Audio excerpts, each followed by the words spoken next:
Bonjour à tous et bienvenue au Blocos d'Under pour cette revue Star Wars Légion, plus particulièrement un pack d'extensions et celui d'unité de Stormtrooper. Donc une unité classique, basique, mais qu'il ne faut pas hésiter à prendre plusieurs fois. Ça fera donc la troisième unité pour ma part, puisqu'il y en a deux dans la boîte de départ, et les figurines sont strictement identiques.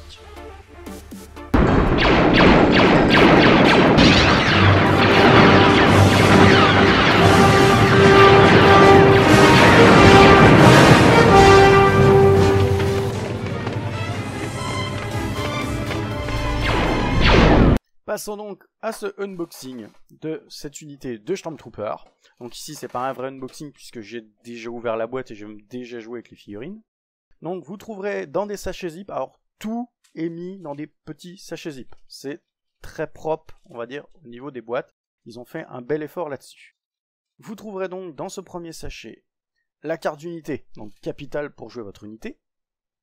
Les cartes d'options, donc on verra dans une deuxième partie, vous verrez qu'il y en a des supplémentaires par rapport à la boîte de départ. Donc c'est là l'intérêt d'acheter une extension, j'ai envie de dire.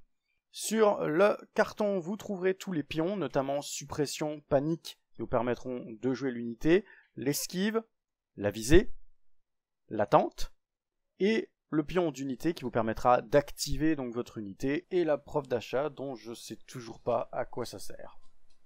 Donc dans la boîte, vous trouverez aussi une petite notice donc d'assemblage, ma foi, elle est très concise, très claire, largement suffisante à elle-même. Ceux qui, comme moi, commenceront même aussi à convertir les figurines ne la regarderont même plus, mais elle est bien, il faut le souligner quand même. Hop là, la boîte, on s'en fout. Donc les figurines, comme je venais de le dire, je les ai un petit peu converties, puisque c'est la troisième unité que j'ai, il fallait bricoler 2-3 petits trucs. Donc des têtes, des bras, des jambes qui ont été changés, comme ici par exemple le chef d'unité reconnaissable au poldron qui est en marche au lieu d'être en attente. Donc les Stormtrooper Blaster E11 classique, donc comme j'ai dit j'ai changé aussi bien les bras, les jambes pour donner un peu d'autre pose. Ici donc au lieu d'avoir le lance-roquette, il a un E11 entre les mains. Sinon bon, ça refait pas le monde, c'est les mêmes figurines. Elles sont toujours aussi belles à mon goût, elles sont vraiment sympas, je continue de craquer sur le jeu pour ça. Le lance-roquette ici entre les mains d'un Stormtrooper donc qui avance debout, ça change un petit peu la pose quand même, je trouve que c'est assez sympa. Mon préféré, le DLT-19, mais qui lui à convertir est un peu plus costaud quand même. Donc voilà pour les figurines qui sont toujours sympas dans un plastique gris souple. Ce sont tout de même donc deux belles figurines et avoir 3 unités de Stormtrooper, c'est pas forcément de trop.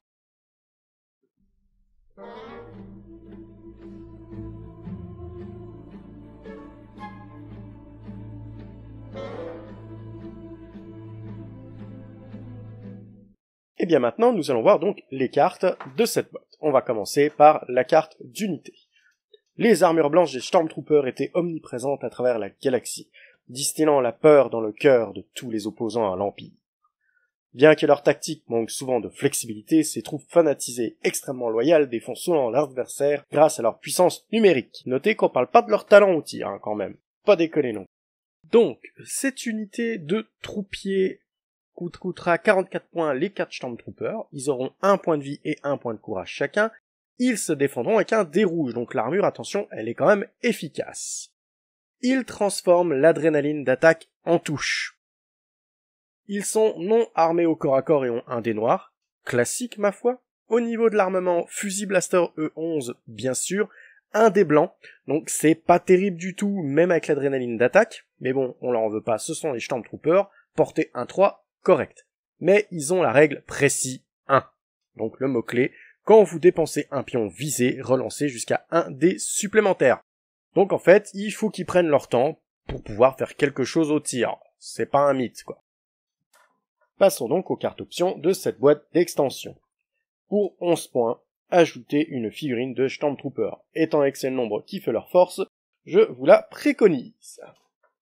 Ensuite, vous aurez le choix entre 2 armes lourdes, Stormtrooper avec DLT-19.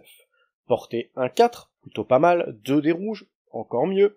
Impact 1 en mot-clé, tant que vous attaquez une unité qui a armure, changez jusqu'à un résultat touche en critique. Donc c'est franchement pas mal, pour moi c'est l'arme que je préfère. Mais il y a aussi le Stormtrooper avec AH-12.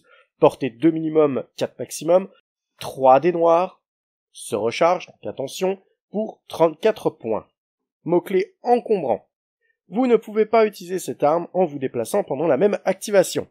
Point négatif, mais impact 3, donc vous pouvez échanger jusqu'à 3 touches normales en critique. C'est franchement très intéressant contre les véhicules. Et les nouveautés par rapport à la boîte de départ, une grenade à impact pour 5 points. Portée 1, un dé noir, plutôt pas mal, avec impact 1, ce qui vous permet d'avoir une touche changée en critique, qui permet donc de doter vos Stormtroopers d'un moyen anti-véhicule à courte portée pour très peu de points. Perso, c'est sympa. Grappin. Pour 3 points, vous gagnez grimpeur expérimenté. Tant que vous escaladez, ne lancez pas de dés de défense ou ne subissez pas de blessures. Donc c'est sympa, c'est pas cher, mais ça dépend franchement le terrain sur lequel vous allez jouer. Donc ma foi, dans la globalité, c'est un kit d'extension sympathique, quelques cartes en plus, bon même si c'est pas très significatif, mais c'est sympa. J'espère que cette vidéo vous aura plu et je vous dis à la prochaine fois sur le Blocos d'Andor.